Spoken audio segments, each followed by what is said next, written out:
Imagine you are standing on the bridge of a multi-billion-dollar warship somewhere in the Philippine Sea. You have the Aegis combat system protecting you. You have SM-2 interceptors. You have Phalanx CIWS. You think you own a 300-mile bubble of airspace. Then, four blue shadows break the horizon line. They're flying so low their engine exhaust is literally boiling the crests of the waves. Before your radar can lock, before the computer can even categorize the threat, 16 Type 93 supersonic anti-ship missiles are already in the air, tracking your hull. By the time the alarms actually sound on your bridge, the blue jets have already turned around and are breaking the sound barrier on their way back to Nagoya.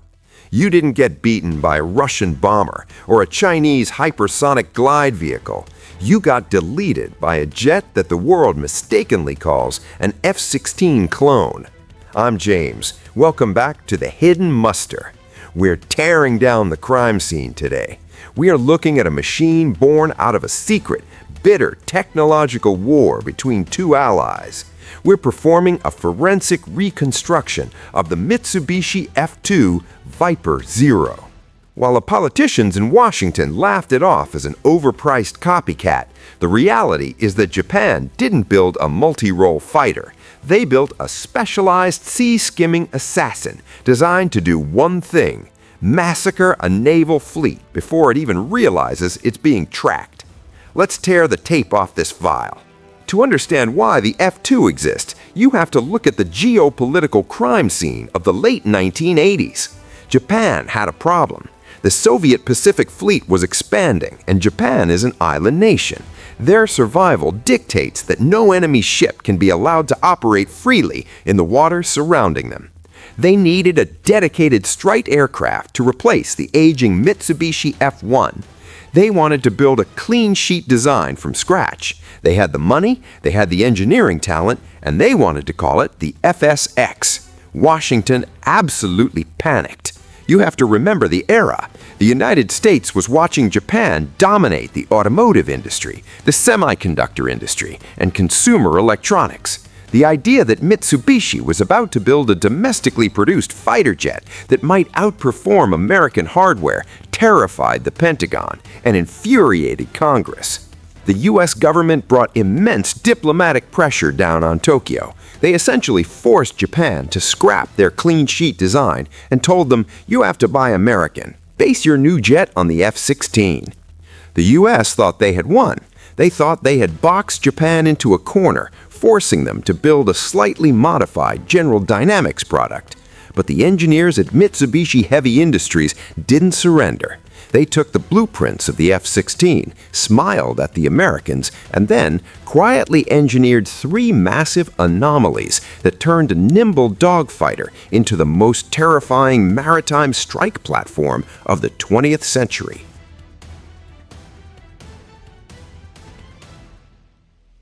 Let's look at the first piece of evidence.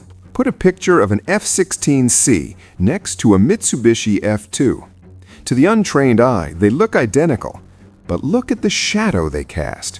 The F-2 is physically larger. It has a longer fuselage, a wider tail, and most importantly, the wing area is a massive 25% larger than the F-16.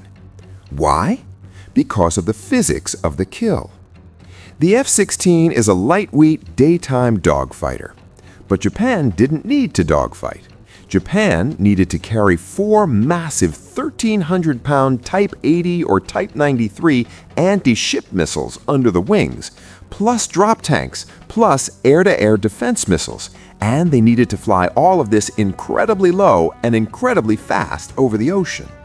If you bolt that kind of weight onto a standard F-16 wing, you destroy its flight characteristics. The math simply does not allow it.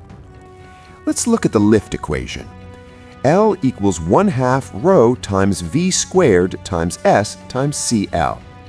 To generate enough lift, L, to keep a heavily laden jet from crashing into the ocean without sacrificing your velocity, v, you have to increase your surface area, s. Mitsubishi knew they needed a bigger wing, but there was a massive problem.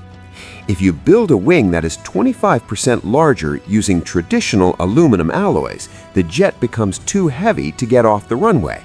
The U.S. possessed advanced composite technology that could solve this, but Congress flat out refused to transfer the source code and the manufacturing secrets to Japan. They wanted to keep the Japanese dependent. So, Mitsubishi did what they do best. They invented their own solution. They created a world-first process called co-curing. Instead of riveting hundreds of metal panels together, Japanese engineers fabricated the lower wing skin and the underlying structural spars entirely out of advanced carbon fiber composites, baking them together in a giant autoclave to form a single, seamless, monolithic piece of material. This had never been done on a production fighter anywhere on Earth.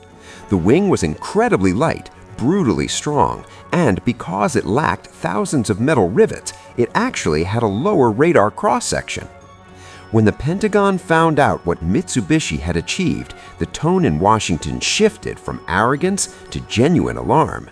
The U.S. government suddenly demanded that Japan transfer this new composite technology back to American aerospace firms. The clone had just surpassed the master.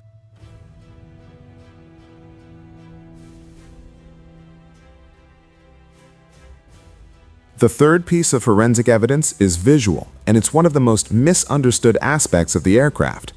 People look at the F-2's unique, striking ocean camouflage, that deep, rich two-tone blue, and they think it's just for air shows. They think it's just a branding exercise for the Japanese Air Self-Defense Force.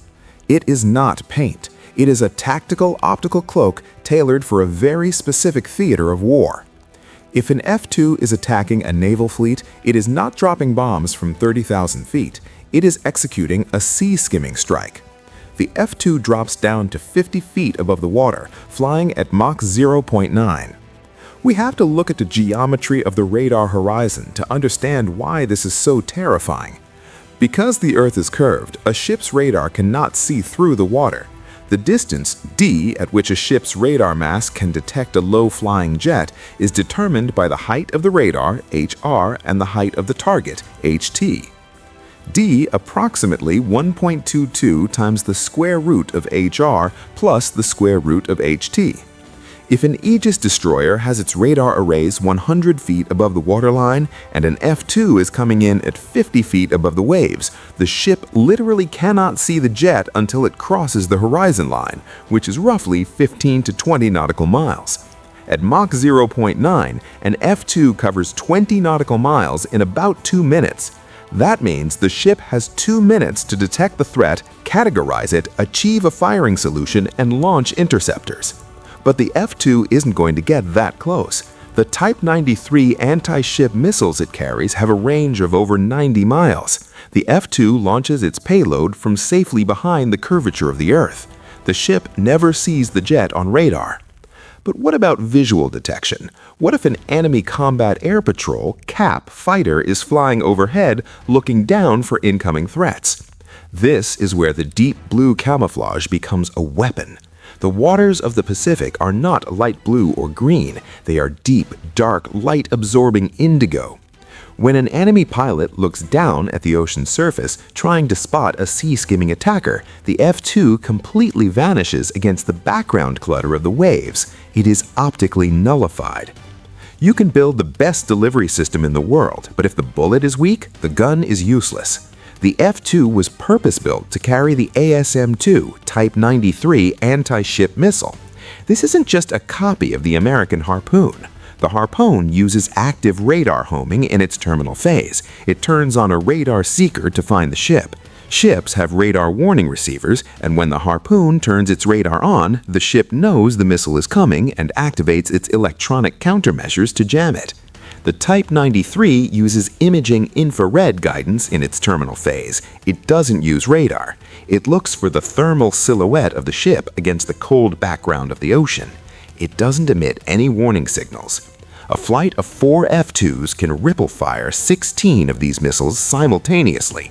The missiles skim the waves completely silent on the electromagnetic spectrum and slam into the side of a destroyer using thermal imaging to pinpoint the most vulnerable section of the hull. It is a forensic, untraceable kill.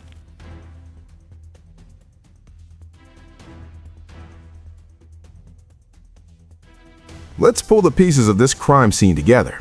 In the late 1980s, the United States tried to kneecap the Japanese aerospace industry. They forced them to adopt the F-16 platform because they believed it would keep Japan subservient to American tech. But Mitsubishi Heavy Industries engaged in a masterclass of malicious compliance. They took the F-16 blueprint and gutted it. They built a larger composite woven wing that the U.S. couldn't replicate at the time. They installed an AESA radar a decade before the Americans figured out how to mass produce them for fighters. And they optimized the entire airframe for a highly specific, highly lethal maritime strike doctrine. The F-2 isn't an F-16. The F-16 is a versatile mass-produced tool, a multi-tool designed to do a little bit of everything for NATO forces across Europe and the Middle East. The Viper Zero is a scalpel. It is a hyper-specialized, highly tuned instrument of naval destruction. There's a reason the production run was capped at 98 airframes, driving the unit cost to astronomical levels of over $100 million per jet. The politicians looked at the spreadsheet and said it was a financial failure. They said it was too expensive. But from an intelligence and tactical perspective, the F-2 was worth every single yen.